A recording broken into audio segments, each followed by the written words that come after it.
Olá, alunos do segundo ano. Essa é a nossa primeira videoaula de Física. Peço a vocês que acompanhem pelo caderno do aluno o conteúdo Energia Mecânica e Calor. Aqui faremos uma apresentação.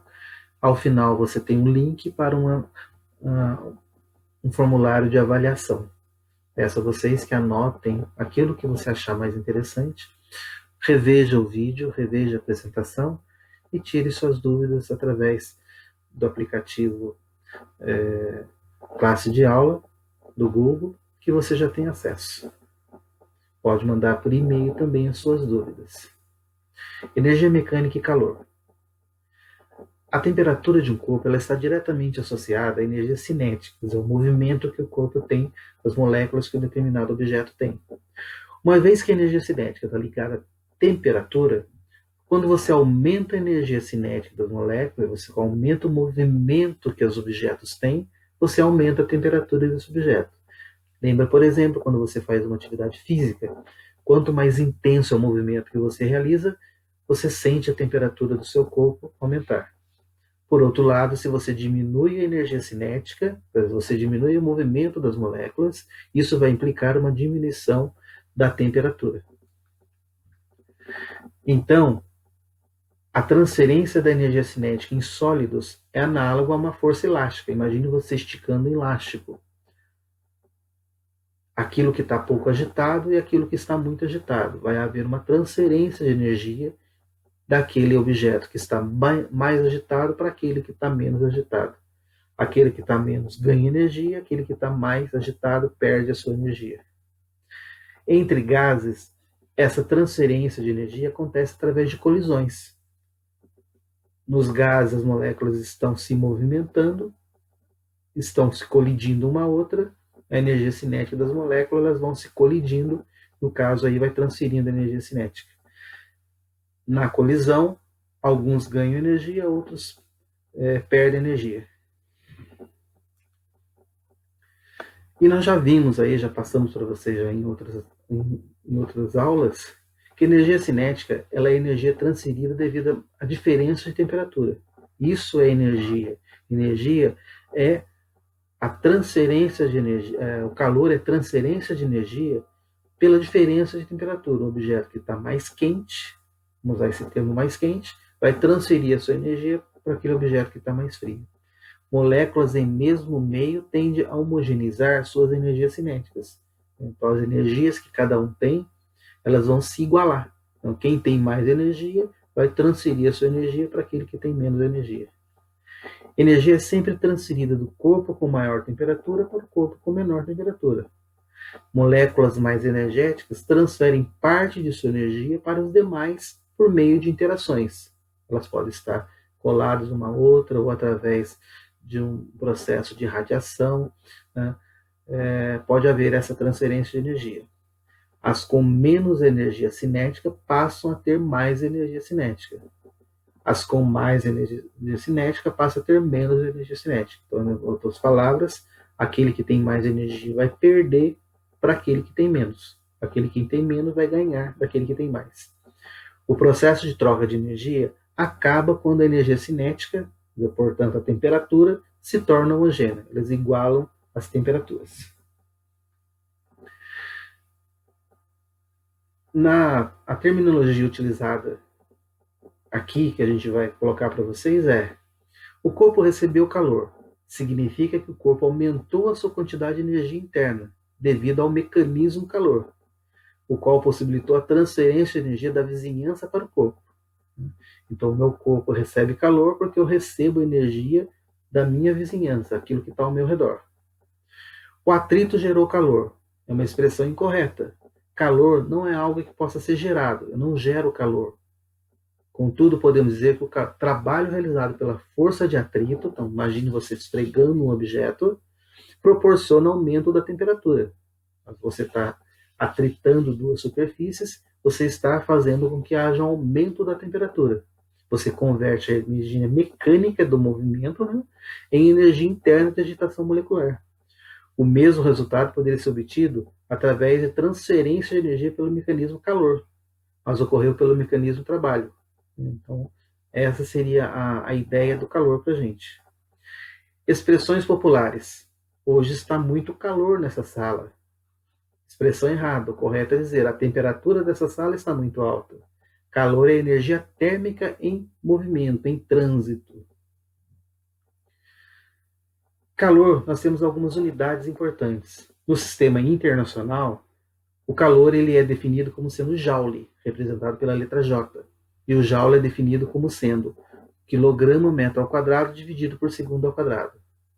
A unidade usual que a gente usa no dia a dia é a caloria. Uma caloria ela é a energia necessária para aumentar em 1 grau Celsius a temperatura de 1 grama de água. Essa é a definição de caloria. E entre as duas unidades, podemos fazer a seguinte conversão. Para cada caloria, equivale a 4,18 joules. Equivalente mecânico do calor. Os objetos acelerando para baixo por conta da força da gravidade fazem girar pás que estão dentro da água. Então, observe esse movimento aqui, essa experiência, onde eu tenho um objeto, né, que se movimenta para baixo. Ao se movimentar para baixo, vai girar esse pêndulo. Ao girar esse pêndulo, aqui dentro eu vou ter pás que giram dentro da água. A água sendo agitada aumenta a sua temperatura. Vimos anteriormente que o aumento de temperatura faz com que aumente esse calor. A variação da energia gravitacional é a energia que puxando para o centro da Terra, dos corpos suspensos, esses corpos que estão aqui sustentando, é igual à variação da energia térmica. Então, a variação, a diferença de energia gravitacional nesses corpos que estão aqui suspensos, ela é igual à variação da temperatura, da energia térmica que tem aqui dentro dessa água. Qual o efeito disso com relação ao calor? Quando um corpo recebe energia em forma de calor, ele pode sofrer algumas consequências, dentre elas, variar a temperatura. Então, recebe energia, há uma variação da temperatura. E ao haver uma mudança de temperatura, pode ocorrer, então, uma mudança de estado físico. Observe a situação aqui no diagrama. Eu tenho aqui gelo a menos 20 graus Celsius. Se ele recebe calor, ele vai aumentando a sua temperatura até chegar a 0 graus. Nesse momento, 0 graus, ele sofre um processo chamado fusão. O gelo vai derreter e transformar-se em líquido. Nesse momento, então, de menos 20 para 0 graus, nós dizemos que aqui existe um calor recebido que é chamado calor sensível.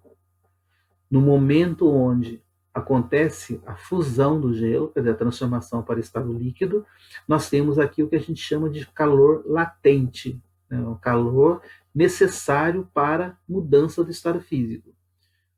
Todo gelo se transformou em líquido, a temperatura começa a aumentar novamente. Aqui eu tenho a água no estado líquido e nesse ponto ela começa a vaporizar.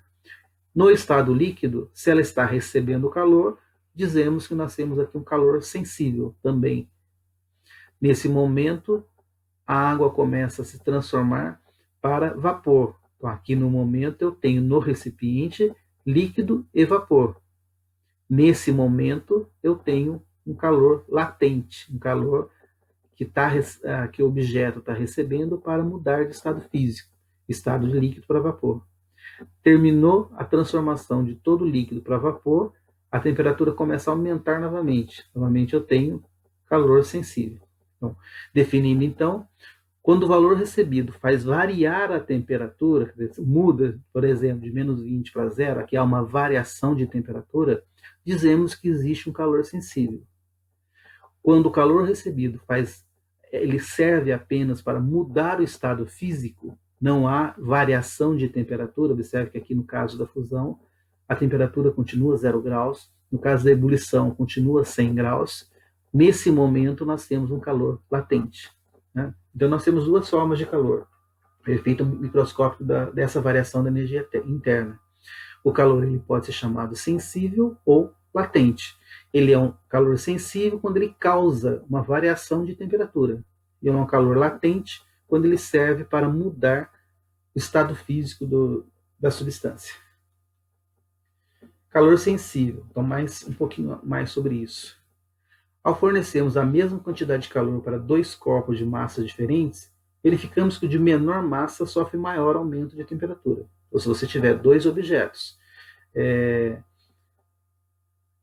de massas diferentes e você fornece a mesma quantidade de calor, aquele que tem menor massa sofre maior aumento de temperatura. Assim, quanto maior a massa, maior será a inércia térmica. Não há uma definição física para isso. Para um determinado corpo, sua inércia térmica é chamada de capacidade térmica. Então, o objeto ele vai ter uma determinada capacidade térmica. A capacidade térmica de um corpo, representada com a letra C maiúscula, importante você observar isso, uma letra C maiúscula, é a razão entre a quantidade de calor absorvida por um corpo e a variação do tempo sofrida pelo mesmo. Então, essa é a definição de capacidade térmica. É a quantidade de calor que o objeto recebe em um determinado intervalo de tempo. Quer dizer, então, que a quantidade de calor é a capacidade multiplicada pela variação do tempo.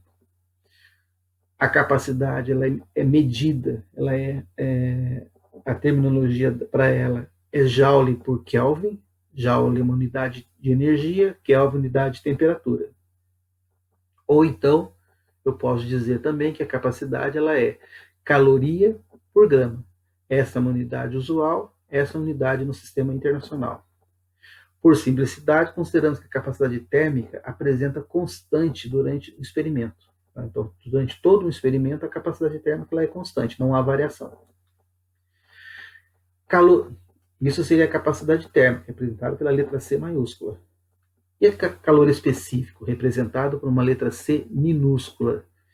Se adicionarmos a mesma quantidade de calor para dois corpos de massas iguais, porém de materiais diferentes, possivelmente veremos que um terá sua temperatura aumentada mais que o outro. Então, diferente agora da outra situação, agora eu vou adicionar a mesma quantidade de calor, mas para dois corpos de massas diferentes.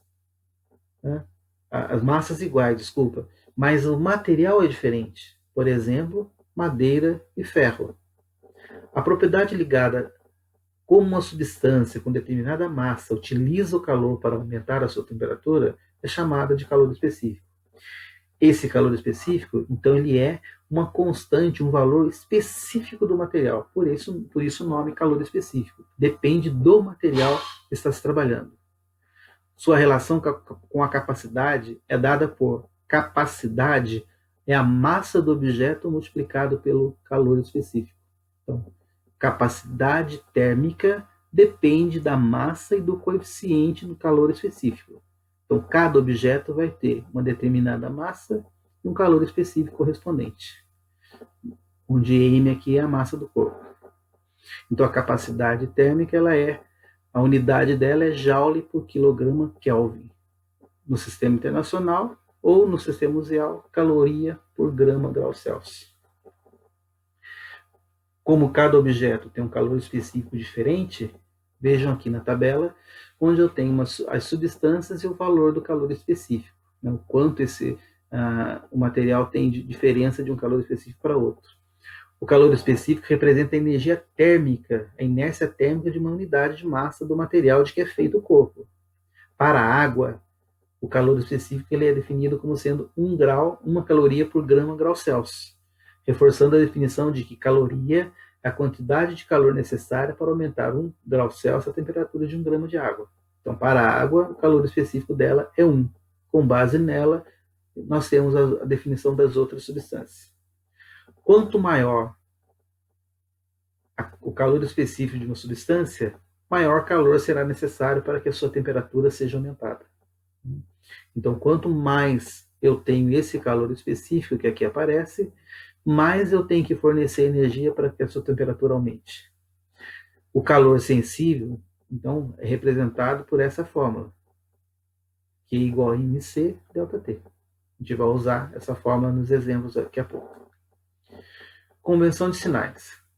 Quando um corpo recebe calor, dizemos então que a capacidade dele é positiva. Quando ele cede calor, é negativo. No calor sensível, o sinal pode ser atribuído à variação de temperatura. No aumento de temperatura, o ΔT é maior que zero. Portanto, a quantidade de calor também é maior que zero. Diminuindo a temperatura, o ΔT será menor que zero. Logo, a variação será menor que zero. A quantidade de calor será menor que zero. Para exemplificar, imagine que numa situação eu tenha um objeto está na temperatura de 50 graus e ele decai, ele aumenta a temperatura dele para 80, né, de 50 para 80. Então a variação é de 30. Então houve um aumento de 30. Então o ΔT é positivo. Se um objeto está numa temperatura de 40 graus e a temperatura cai para 20, há uma variação de 20 graus, mas para baixo. Então, no caso, o ΔT é negativo.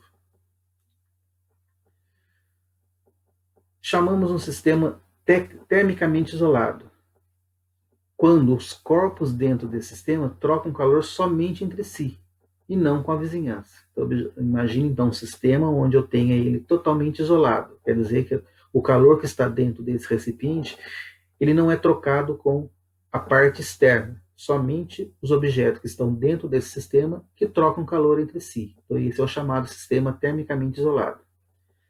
Para ser possível, fazemos uso de um recipiente termicamente isolado com paredes adiabáticas, paredes que não deixam trocar calor com a vizinhança. Como exemplo, poderia dizer assim um recipiente de isopor, né? Embora não isole completamente, mas é uma forma de você manter as paredes, no caso feito de isopor, mantém aquele objeto lá dentro termicamente isolado. O recipiente que tem essas propriedades é chamado de calorímetro, né, porque ele não permite que o calor seja trocado com a vizinhança, e sim com o objeto que está dentro desse recipiente. Como os corpos do sistema só trocam calor entre si, o calor cedido é igual ao calor recebido pelo outro. Então aí a expressão calor cedido é igual a menos calor recebido. Lembrar que quando então o somatório do calor cedido com o calor recebido sempre vai ser igual a zero. Se eu passar essa expressão para o lado de cá, eu vou ter calor cedido mais calor recebido igual a zero. Calor cedido mais calor recebido, eu posso dizer que é calor trocado. Né? Uma somatória aqui chamada calor trocado. Exemplo. Olha esse exemplo que aparece aqui. Se colocarmos um calorímetro ideal, calorímetro ideal, aquele que não deixa sair calor do seu interior, 200 gramas de água, 25 graus Celsius, e um cubo de ferro de 50 gramas a 100 graus Celsius, qual é a temperatura esperada no equilíbrio térmico? Então, lembrando que a gente está colocando um material com temperatura de 25 graus e outro com temperatura de 100 graus. Eles estão dentro de um recipiente onde não há troca de calor externa, somente entre eles. Quando cessa a troca de calor, qual é a temperatura esperada para o ambiente? Sabendo-se que o calor específico da água é de 1 caloria por grama grau Celsius, e o calor específico do ferro é 0,11 calorias por grau Celsius. O que nós temos então que pensar?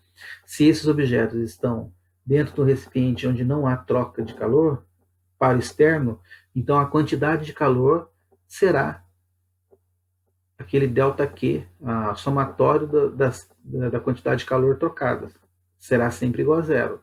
Então, a quantidade de calor da água mais a quantidade de calor do ferro é igual a zero. Mas o que é quantidade de calor da água? É a massa da água multiplicado pelo calor específico da água vezes uma variação da temperatura.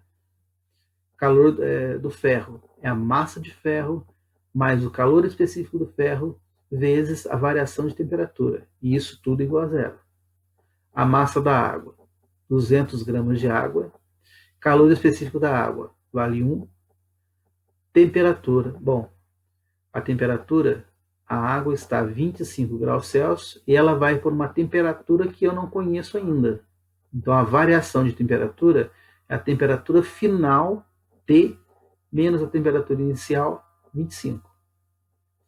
Massa do ferro é 50, calor específico do ferro 0,11, temperatura final esperada, né, é a temperatura esperada, menos 100, que é a temperatura que o ferro está.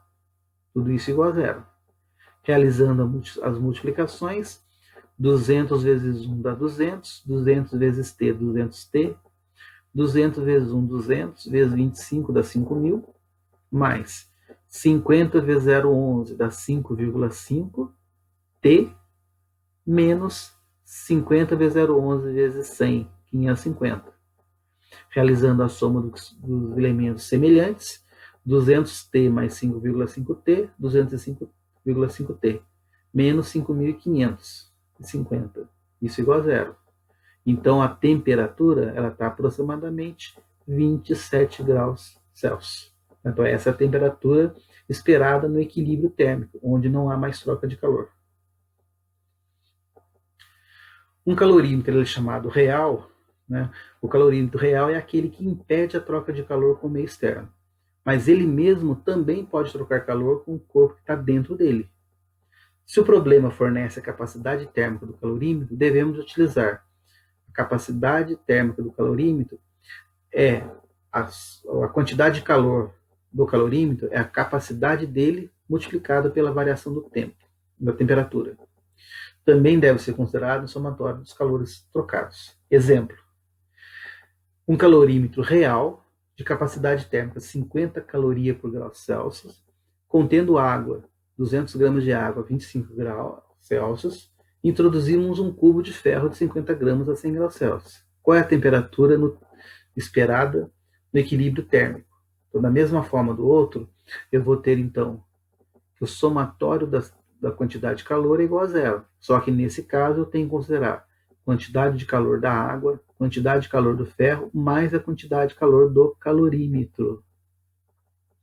Quantidade de calor da água: 200 vezes 1 vezes T menos 25, 50 vezes 0,11 T menos 100, mais 50, que aqui já diz que a capacidade térmica desse material, calorímetro, é 50.